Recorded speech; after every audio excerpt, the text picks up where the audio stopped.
Okay, welcome back folks. We've got ourselves another retro martial arts video game package here. This is probably one of my last videos like this for a while. There aren't really all that many more martial arts retro video games that I want to own, so I think my collection is looking pretty good at the moment. The other reason being that, well, I work really hard on these videos, and where they're being hosted seems to be a little bit restricted. Well, I'm getting constant fake statistics, I'm being blocked from search engines. A lot of the time if you search for any of my videos, they just don't come up. My views are being constantly put back down to zero despite having comments and people literally viewing it. It's just gotten really nasty. It's really hard to find an incentive if my videos are constantly being made invisible. But that crap out of the way, we've got ourselves a package. Let's open it up. What could it be? I know what it is, but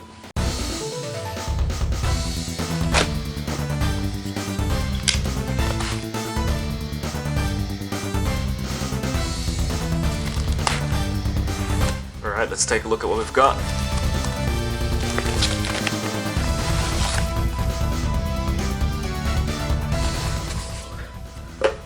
Tekken 2.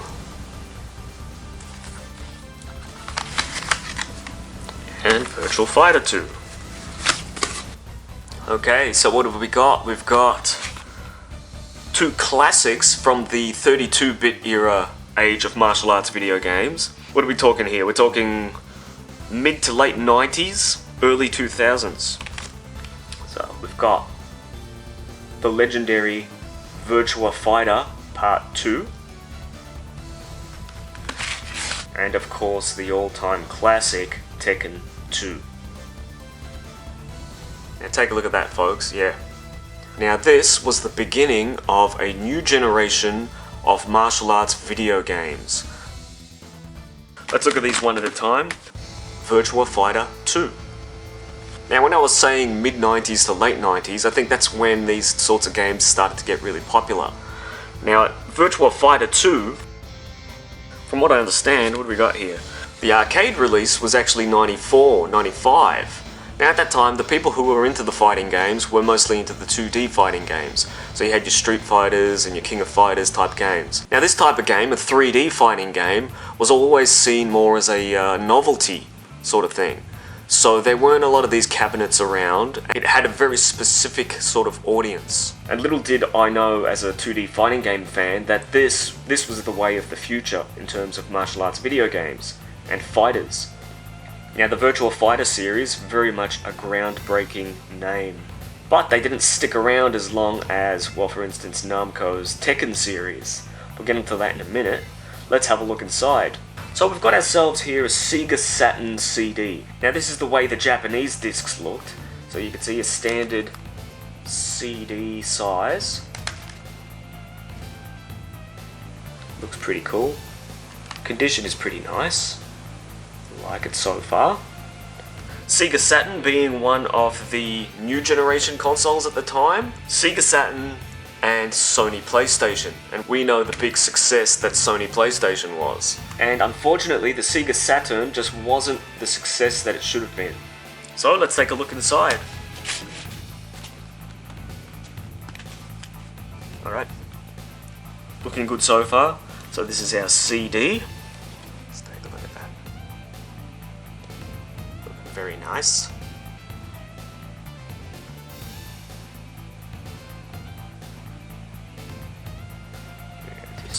Look at this. Wow, look at that. Look at that. Scratches? None. This is looking pretty good. Like that a lot. Inside we've got some artwork with our moves list, which looks very, very cool. Look at that.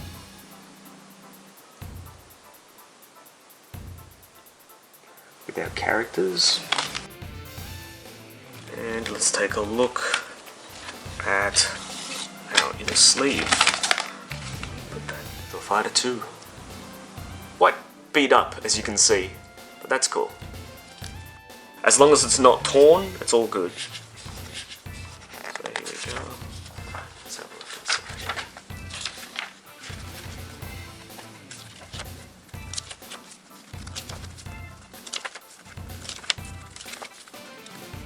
Nice looking booklet. Oh, okay, here we go. This is the cool part of the booklet, our characters.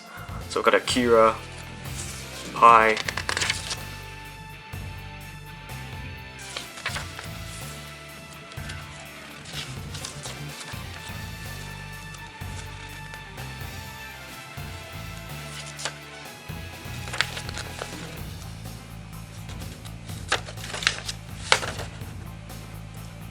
very cool. Oh, that's very nice.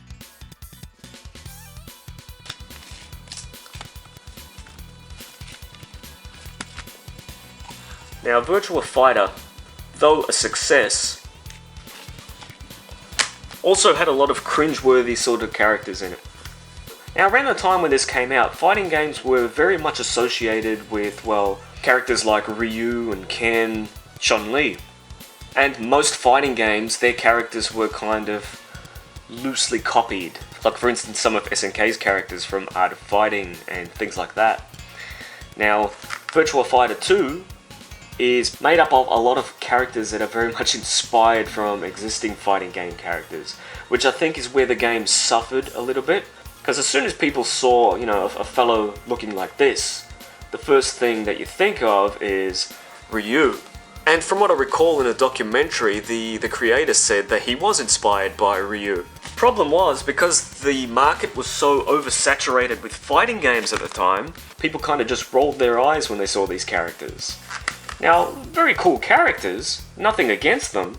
So let's take a look at the Virtua Fighter 2 character list, and let's see who we pretty much think they've been inspired by. So we've got Ryu, I don't know, Ken, Guile. This is a combination of Ken and Guile. You know, Chun-Li. You know, we've got a Blue Ninja. At the time, Sub-Zero was very big.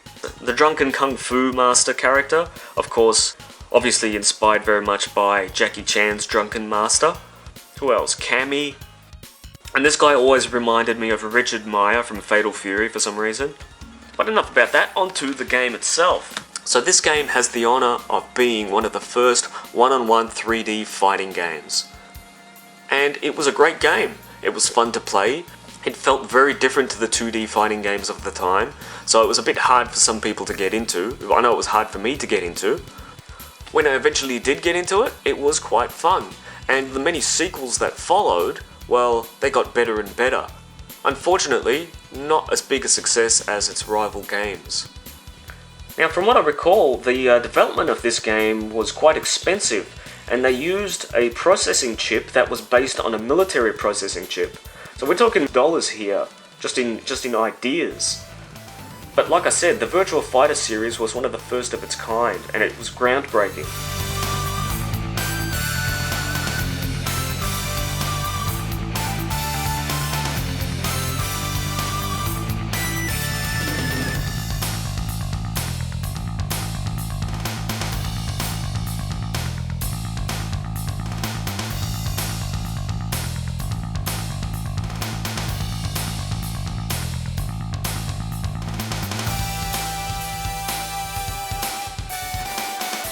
I like that.